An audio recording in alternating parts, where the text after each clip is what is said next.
अस्सलाम। कैसे हो? तो दिखना शुरू करते हैं। आज हम लोग कोलोरेक्टल कैंसर के बारे में पढ़ने जा रहे हैं। कोलोरेक्टल कैंसर ये दो वर्ड से मिलकर बना हुआ। कोलो रेक्टल, कोलोन और रेक्टम। इसको यूनानी तिब्बी इस्तिलाह में सरतान कोलोन व माए मुस्तकीम कहते हैं। कोलोन को कोलोन और रेक्टम को माए मुस्तकीम।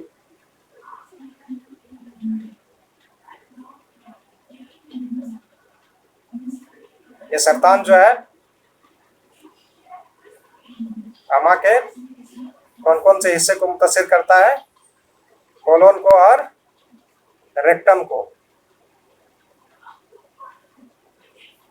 इसी वजह से इसको कोलोरेक्टल कैंसर कहा जाता है। और तकरीबन दुनिया के अक्सर व बेशतर ममालिक में पाया जाता है। डाइजेस्टिव सिस्टम के कैंसर में तकरीबन 90% जो है यही कैंसर पाया जाता है। यानी सरतान कोलोन और सरतान माए मुस्तकीम। कोलोरेक्टल कैंसर जो है 98% मरीजों में पाया जाता है। और इसका इंसिडेंस जो है बढ़ती उम्र के साथ साथ बढ़ता जाता है। जो लार्ज इंटेस्टाइन का कैंसर है, बड़ी आंत का कैंसर, वो बढ़ती उम्र के साथ साथ ज़्यादा हुआ करता है। एवरेज एज जो है 60 ईयर्स है। 60 साल के बाद इस मर्ज का इंसिडेंस ज़्यादा हुआ करता है। मेल फीमेल के एतबार से अगर देखा जाए तो जो रेक्टल कैंसर है, सरतान माए मुस्तकीम, ये औरतों की बनिस्बत मर्दों में ज़्यादा हुआ करता है। मेल में ज़्यादा होता है। अब हम लोग इस मर्ज की इटियोलॉजी की बात कर रहे हैं कि क्या असबाब हैं जिनकी बुनियाद पर कोलोरेक्टल कैंसर हुआ करता है। तो इस सरतान, जिस तरह से और आज़ा में सरतान होता है, कैंसर होता है, उसके असबाब बहुत अच्छी तरह से मालूम नहीं है। उसी तरह से कोलोरेक्टल कैंसर के असबाब का भी बखूबी इल्म अभी तक नहीं है। अलबत्ता कुछ रिस्क फैक्टर्स हैं जिनकी मौजूदगी में ये मर्ज ज़्यादा हुआ करता है, ये कैंसर ज़्यादा हुआ करता है। वो कौन कौन से रिस्क फैक्टर्स हैं?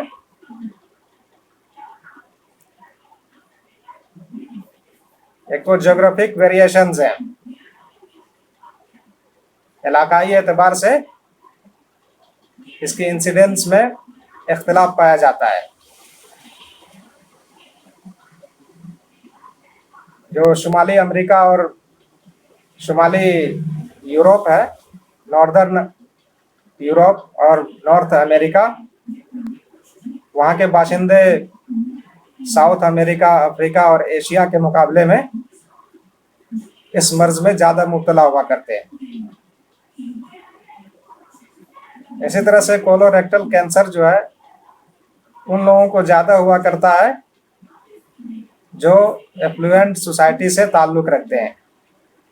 यानी अमीर लोग, जो लोग सेडेंट्री लाइफ स्टाइल में मुब्तला हैं, आराम और ऐश की ज़िंदगी ज़्यादा गुजारते हैं, उन लोगों में ये मर्ज ज़्यादा हुआ करता है। जापान के बासिंदे में कोलोन का कैंसर जो है यूनाइटेड स्टेट के बासिंदे के मुकाबले में कम पाया जाता है। इसके बरक्स जो रेक्टल कैंसर है, यानी सरतान माए मुस्तकीम, ये जापान के बाशिंदों में भी और यूनाइटेड स्टेट के बाशिंदों में भी यकसा तौर पर होता है।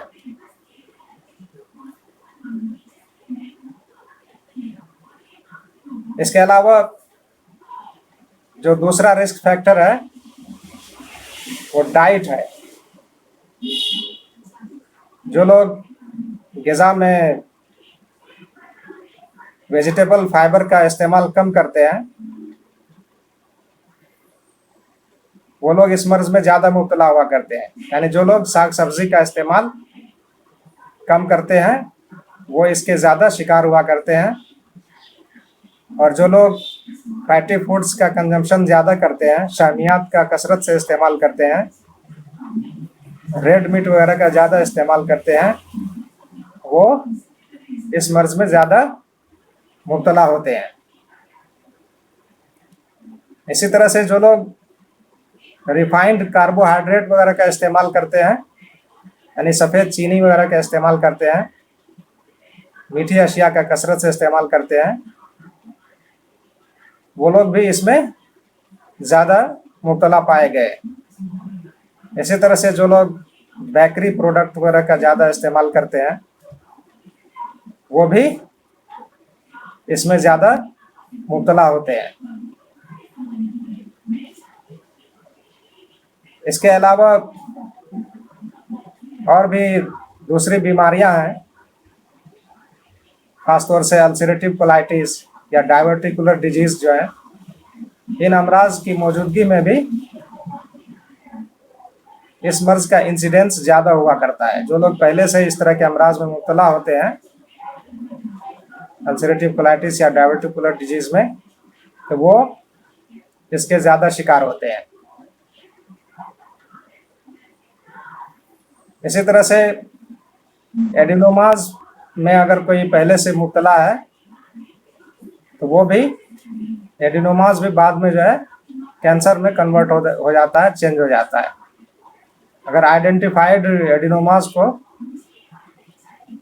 एंडोस्कोपिकली रिमूव कर दिया जाता है तो ऐसे लोगों में कोलोनिक कैंसर वगैरह कम हुआ करते हैं। इससे मालूम हुआ कि एडिनोमा भी बाद में कैंसर में चेंज हो जाता है, कन्वर्ट हो जाता है।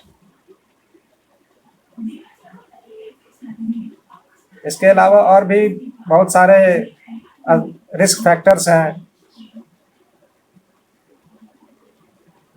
बाज़ मौरूसी अवामिल जैसे मल्टीपल जेनेटिक म्यूटेशन के जमा होने की सूरत में भी इस मर्ज का इंसिडेंस ज़्यादा होता है।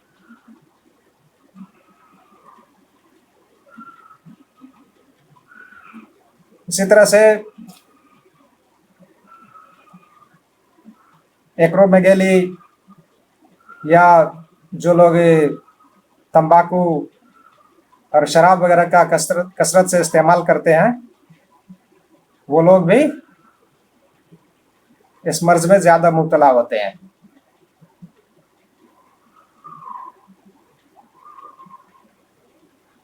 जो फैटी फूड्स लोग इस्तेमाल ज़्यादा करते हैं वो क्यों इसमें ज़्यादा मुब्तला होते हैं? क्योंकि जो हाई सैचुरेटेड फैट है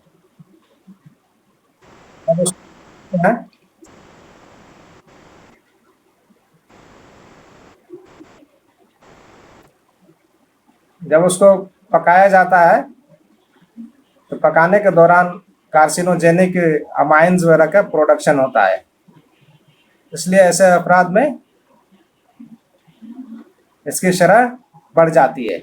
जबकि जो लोग ग्रीन वेजिटेबल्स और फलों वगैरह का कसरत से इस्तेमाल करते हैं तो उसके नतीजे में एंटीऑक्सीडेंट वाफिर मकदार में हासिल होता है। इसलिए ऐसे लोगों में कोलोरेक्टल कैंसर कम हुआ करता है।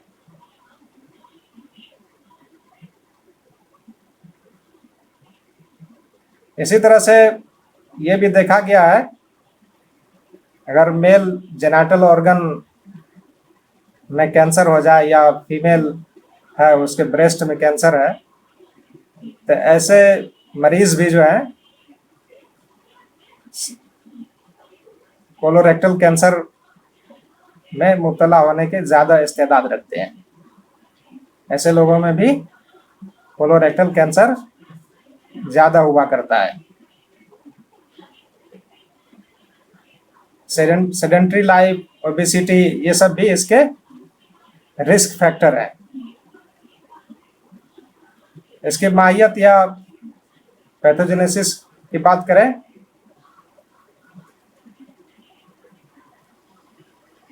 तो ये मर्ज जो है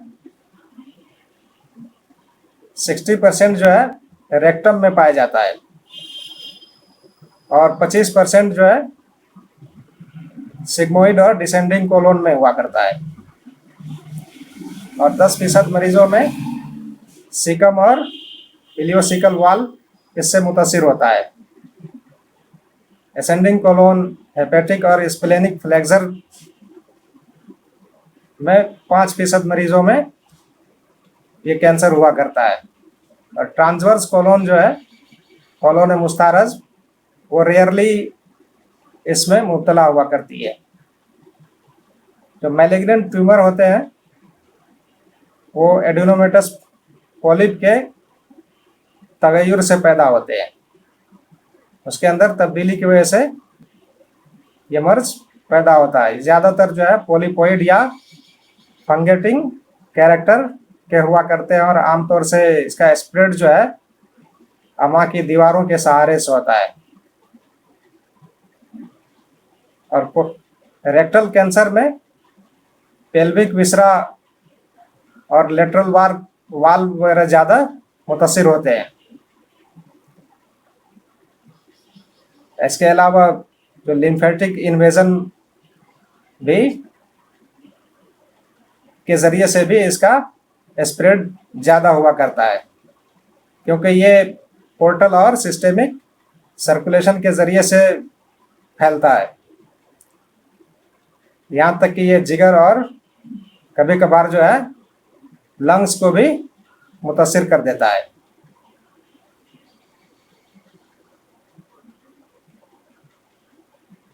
पैथोलॉजिक चेंजेस की अब मैं बात कर रहा हूँ। जब माइक्रोस्कोपिकली देखते हैं बगैर किसी आला की मदद से, तो ये किस तरह का कैंसर दिखाई देता है। राइट और लेफ्ट साइड के कैंसर में दोनों में बहुत ज़्यादा फर्क पाया जाता है। राइट साइडेड अगर ग्रोथ है तो वो बड़ा सा होता है और कॉलीफ्लावर की तरह से होता है, गोभी नुमा दिखाई देता है और सॉफ्ट फ्राइबल मास हुआ करता है, यानी right sided growth fungating polypoid carcinoma होता है। जबकि लेफ्ट कोलोन में ग्रोथ किस तरह की हुआ करती है, नैपकिन रिंग की तरह से। नैपकिन रिंग कॉन्फ़िगरेशन होता है उसका, यानी जो आंत वहाँ पे इन्वॉल्व होती है वहाँ पर बहुत ज़्यादा फाइब्रस टिश्यू वगैरह पाई जाती है। इस तरह से वो एनुलर रिंग बना लेती है और इस तरह से जो सरतान है उस सरतान वाले हिस्से में उसके बीच में अल्सरेशन पाया जाता है और उसके किनारे जो होते हैं वो थोड़ा उभरे हुए होते हैं, यानी कार्सिनोमेटस अल्सर की तरह से होता है।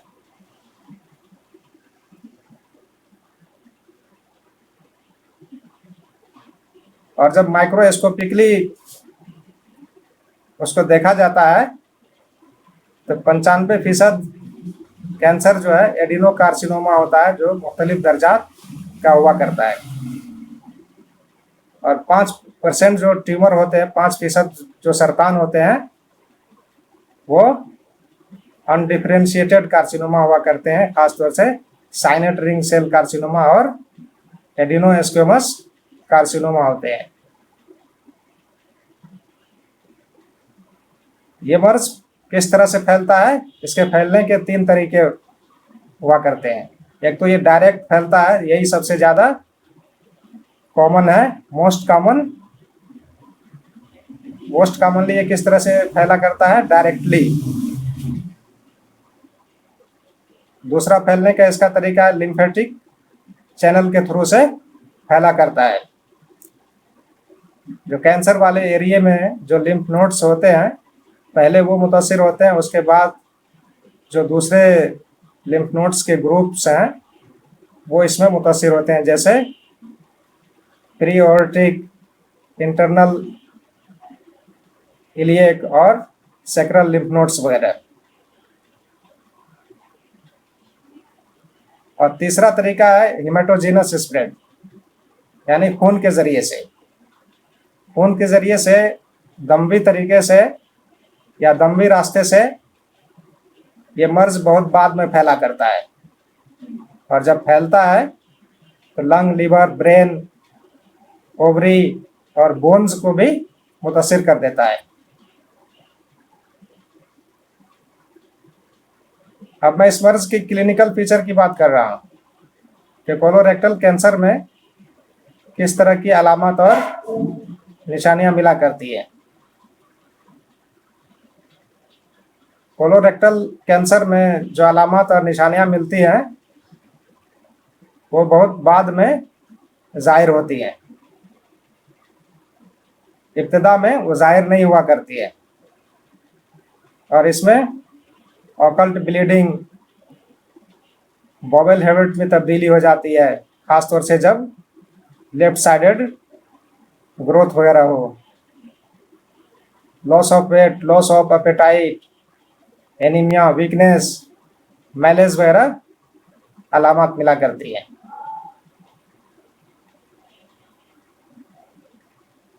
यानी मरीज जो है इसकी अलामत का दारोमदार खासतौर से कैंसर कहाँ पे है, किस मकाम पर है, उस पर डिपेंड करता है।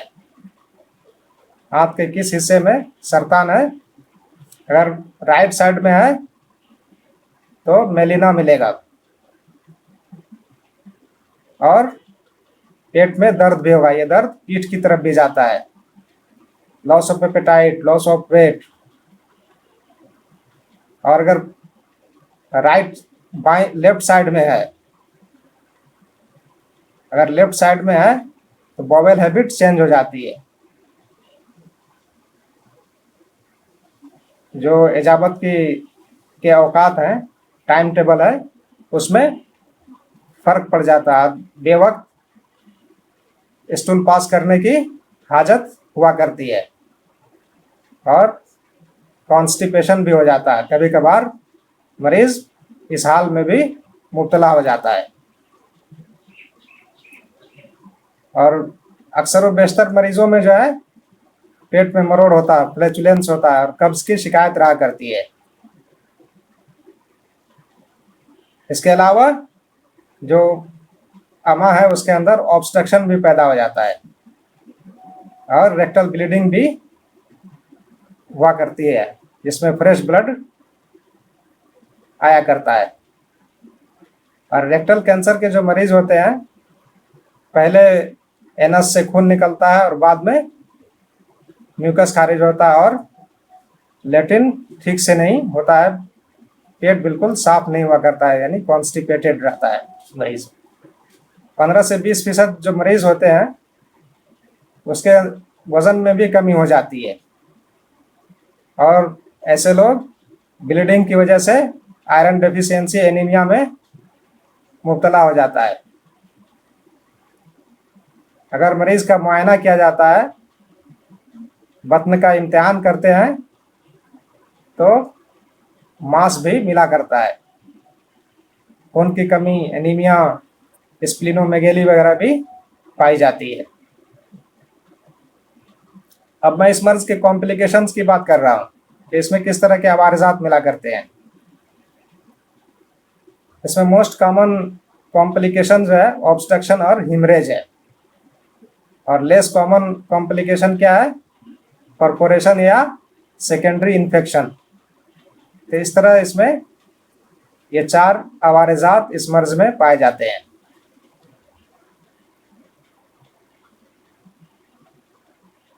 इसकी अगर प्रोग्नोसिस की बात की जाए तो इसकी प्रोग्नोसिस या इस मर्ज का के अंजाम का दारोमदार जो है मुख्तलिफ नुकात पर है, मुख्तलिफ पॉइंट्स पे है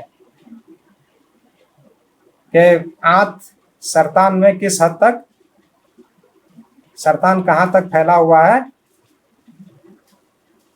मेटास्टेसिस हुई है या नहीं हुई है, यानी मर्ज का इंतशार एक जगह से दूसरी जगह तक हुआ है या नहीं हुआ है, और ट्यूमर जो है हिस्टोलॉजिकली किस ग्रेड में है। इसके मुख्तलिफ दर्जात हैं और आंत में किस मकाम पर यह ट्यूमर पाया जा रहा है। तो इन तमाम नुकात की बुनियाद पर इस मर्ज की जो प्रोग्नोसिस है, जो इसका अंजाम है, वो मुख्तलिफ हुआ करता है। इसमें सबसे ज़्यादा अहम स्टेज ऑफ डिजीज़ है, यानी मर्ज किस दर्जे में है, और इस स्टेज को कई तरीके से बयान किया गया है। ड्यूक्स ABC स्टेजिंग है, एस्लर कोलर स्टेजिंग है, और TNM स्टेजिंग है।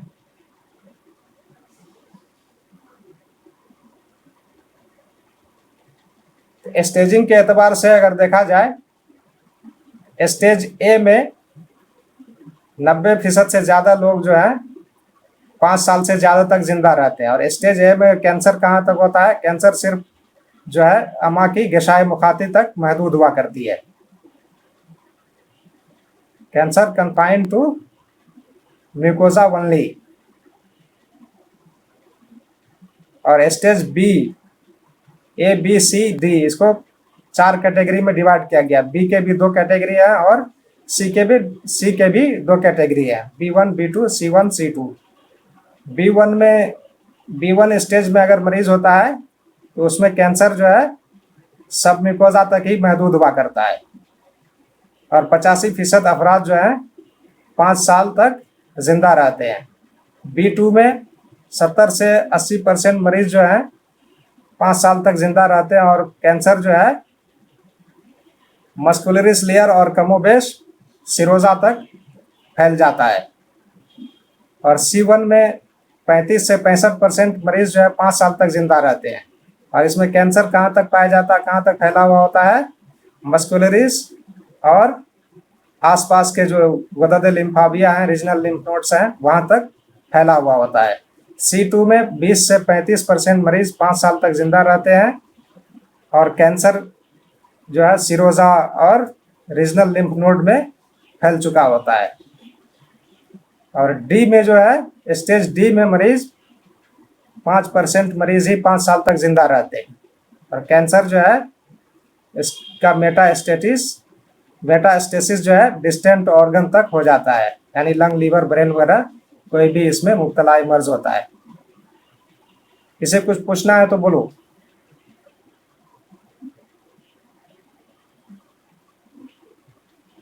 आदिल बेदार, हेलो। सानिया जोहरा,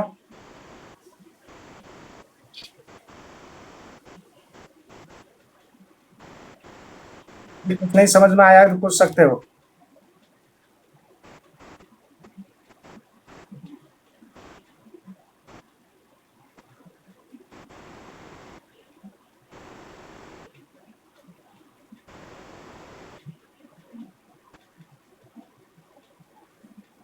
इनामुल हक, समझ में आ गया?